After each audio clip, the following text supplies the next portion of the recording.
أعوذ بالله من الشيطان الرجيم. بسم الله الرحمن الرحيم. زين للذين كفروا الحياة الدنيا ويسخرون من الذين آمنوا والذين اتقوا فوقهم يوم القيامة والله يرزق من يشاء بغير حساب. كان الناس أمة واحدة فبعث الله النبيين مبشرين ومنذرين وأنزل معهم الكتاب بالحق ليحكم بين الناس فيما اختلفوا فيه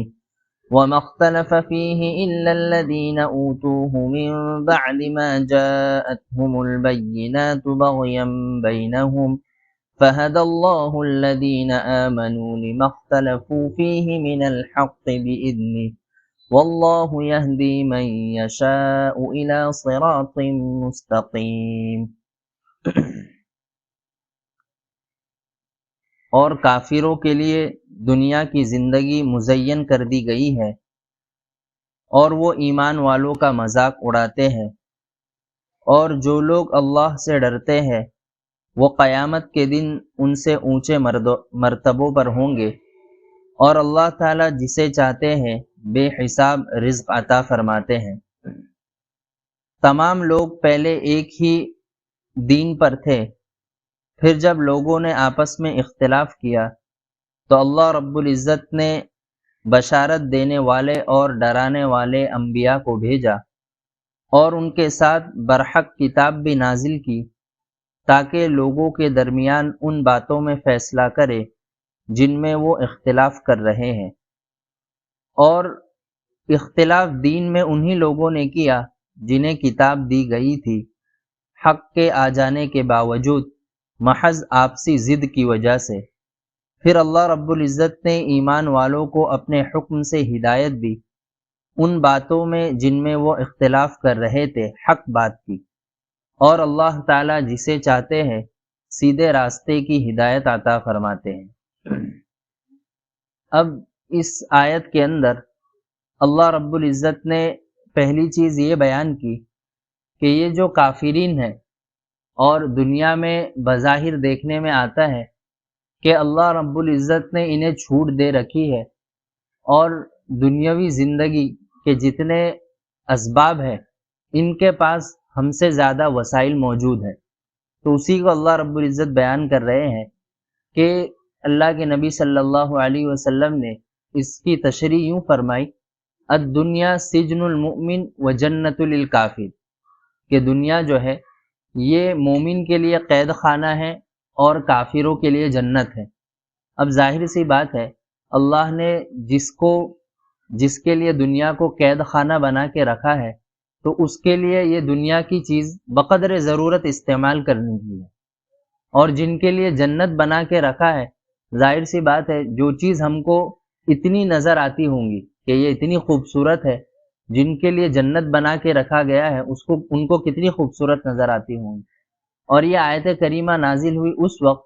جب اللہ کے نبی صلی اللہ علیہ وسلم مدینہ تشریف لے گئے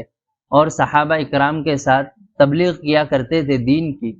تو اس وقت تین طرح کے دشمن تھے آپ کے۔ ایک تو جہاں سے آپ کو نکالا گیا تھا مکۃ المکرمہ سے، وہاں کے سرداران یعنی اہل مکہ آپ کے دشمن تھے، اور جب یہاں مدینہ پہنچے تو یہود آپ کے دشمن تھے، اور تیسرے ایک جو تھے وہ آپ صلی اللہ علیہ وسلم ہی کی جماعت میں تھے، منافقین۔ یہ تین جو تھے یہ سخت دشمن تھے، اور یہ تکلیف پہنچانے کے لیے اللہ کے نبی صلی اللہ علیہ وسلم کے صحابہ کو جو غریب تھے ان کا مذاق اڑایا کرتے تھے کہ دیکھو تم بظاہر بھی غریب تھے اور ابھی تم نے یہ خامخواہ ایک نیا دین اپنا لیا ہے، اب تمہیں کیا ہوگا کہ اسی غربت کے ساتھ رہنا پڑے گا، اور ایک وقت آئے گا ہم تم کو یہاں سے نکال بھی دیں گے، تو مزید ان کو تکلیف ہوتی۔ تو اللہ رب العزت نے اس موقع پر یہ آیت کریمہ نازل کی اور مسلمانوں کو تسلی دی کہ یہ کافرین جو ہے اپنی نعمتوں پر اترا رہے ہیں، تو یہ ہم نے ان کو کچھ وقت کی مہلت دی ہے۔ اور پھر اللہ رب العزت آگے فرماتے ہیں والذین اتقوا فوقهم یوم القیامہ،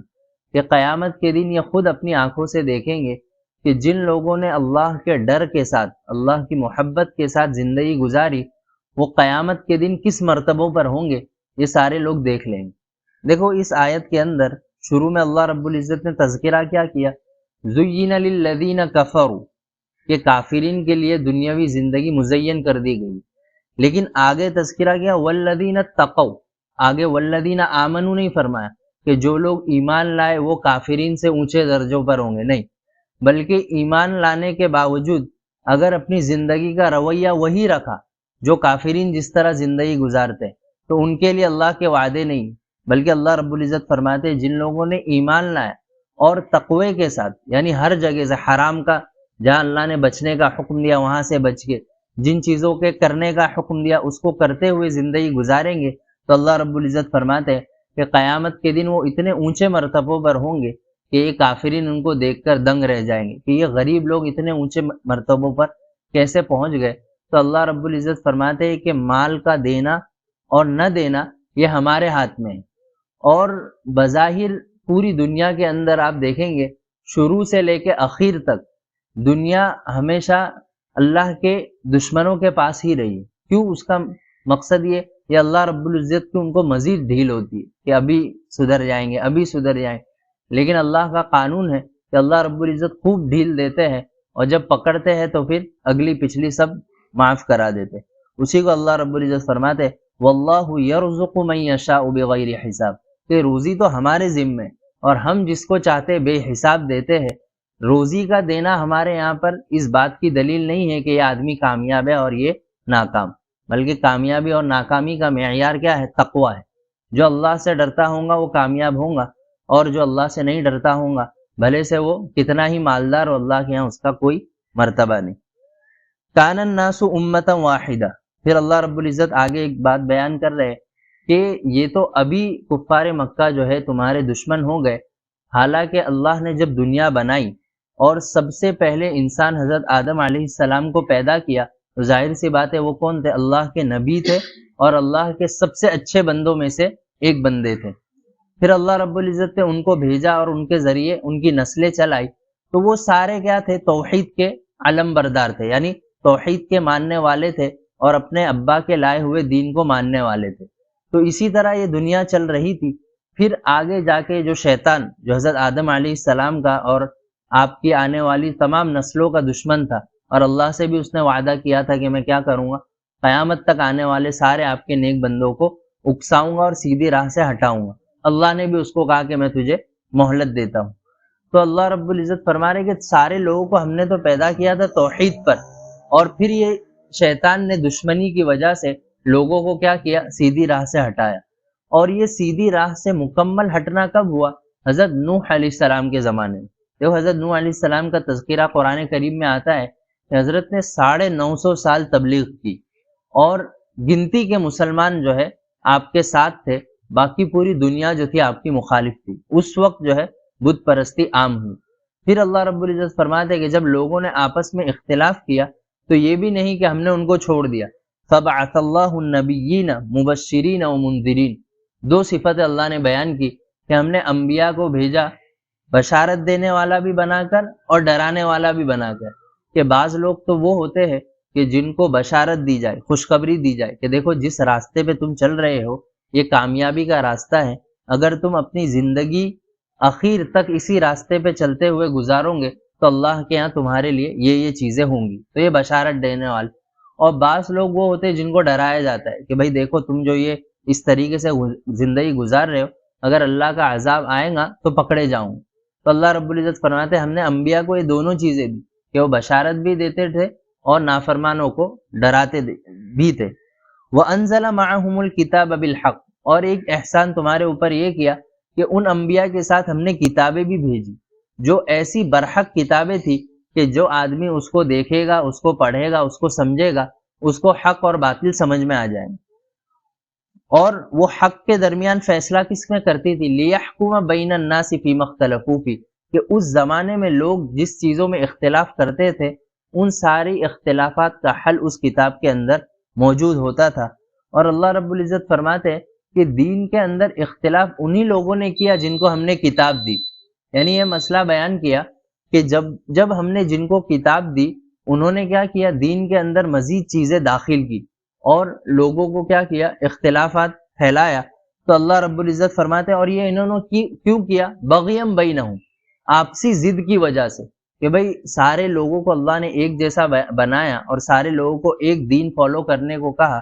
تو بعض لوگوں کے دل میں شیطان نے خیال ڈالا کہ بھئی میں تو بڑا ہوں، میں ان کے ساتھ کیوں مسجد میں نماز پڑھوں، میں ان کے ساتھ کیوں ایک صف میں کھڑے رہوں، تو انہوں نے اس طریقے سے پھر دین کے اندر اور شاخیں بنائی، الگ الگ فرقے بنتے گئے۔ فَهَدَى اللَّهُ الَّذِينَ آمَنُوا لِمَا اخْتَلَفُوا فِيهِ مِنَ الْحَقِّ بِإِذْنِهِ، لیکن اللہ رب العزت فرماتے ہیں کہ ہمارا قاعدہ یہ ہے کہ اخیر زمانے میں تک کبھی ایسا نہیں ہوگا کہ سارے لوگ جو ہے اللہ کے مخالف ہو جائیں گے، ایک جماعت ہمیشہ رہے گی جو اللہ کے دین کے اوپر حق کے ساتھ قائم رہے گی۔ اور اللہ رب العزت فرماتے ہیں کہ یہ تمہارے لیے ہم نے امتحان کے لیے پیدا کیا۔ یہ دیکھو اللہ کے نبی صلی اللہ علیہ وسلم تنہا نہیں بلکہ سارے انبیاء ایسے گزرے اور سارے انبیاء کے ماننے والوں میں یہ ہوا کہ اختلاف ہوتا رہا، لیکن ایک جماعت ایسی تھی جو ہمیشہ حق پر قائم رہتی ہے اللہ کے حکم سے، اور اللہ رب العزت آزمائش کے طور پہ جو اس حق والوں کے ساتھ ہوتا ہے اللہ ان کو کامیاب فرماتے۔ واللہ یہدی من یشاء الی صراط مستقیم، اور اللہ رب العزت فرماتے کہ یہ اختلافات کا کرنا یہ بھی ہم نے ہی طے کر رکھا ہے، ہم جسے چاہتے ہیں سیدھی راہ کی ہدایت دیتے ہیں اور جسے چاہتے ہیں ہم راستے سے ہٹا دیتے ہیں، یہ ہمارے ذمے۔ کوئی آدمی یہ نہیں کہہ سکتا کہ بھئی میں کیوں اس راستے میں چلا گیا، اور یہ اللہ رب العزت فرماتے ہیں ہمارا قاعدہ ہے، ہم نے جس طریقے سے قلم کو حکم دیا اور قلم چلی اور جن لوگوں کے مقدرات لکھ دیے گئے، اب جو چاہے گا وہ اللہ کے دونوں راستے اللہ نے بتا دی، سیدھا راستہ ہی بتا دیا اور غلط راستہ ہی بتا دیا، اب آدمی کے ذمے ہے کہ وہ راستہ طے کرے، مجھے سیدھے راستے پر چلنا ہے یا غلط راستے پر چلنا ہے، اور جب آدمی سیدھا راستہ اختیار کرتا ہے تو اللہ رب العزت فرماتے ہیں کہ پھر ہم اس کو اس راستے پر آگے تک پہنچا دیتے ہیں۔ اللہ رب العزت ہم سب کو سیدھی راہ پر قائم رہنے کی توفیق عطا فرمائے۔ سبحان اللہ، سبحان اللہ۔